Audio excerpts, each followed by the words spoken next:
আমি চাই জামাত ইসলাম পার হোক। হ্যাঁ, কেন চাই? কারণ শুনেন, আমি জানি যে মজনু ভাই, তুমি এনে আসো, মজনু ভাই এদিকে আসো। শোনো আমি কি বলি, জামাত ইসলাম পার হইলে পরে, কারণ মনে করেন যে মানুষের দুর্নীতি থেকে রেহাই পাইবো। আমরা হয়তো আমাদের রিজিক আল্লাহ কিন্তু মিলাই দিস আগে থেকে, কোন সরকার আমাদের রিজিক দিবে না, রিজিকের মালিক এক উপর আল্লাহ। তো আমরা কোনো আওয়ামী লীগ চাই না, বিএনপি চাই না, জামাতকে পছন্দ হয় কারণ সেই ইসলামের প্রতীক।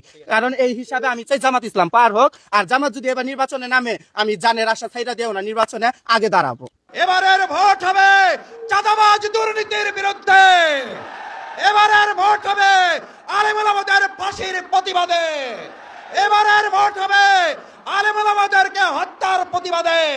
আজকের বরিশাল বিভাগের এই সমাবেশ মূলত আমাদের এই বরিশাল অঞ্চলের সেই খ্যাতিমান কোরআনের পাখি আল্লামা হযরত দেলোয়ার হোসেন সাঈদী রাহমাহুল্লাহকে অন্যায়ভাবে মেডিকেল কিলিং এর মাধ্যমে হত্যার প্রতিশোধ নিয়ে একটি ইসলামী কল্যাণ রাষ্ট্র প্রতিষ্ঠার সমাবেশ।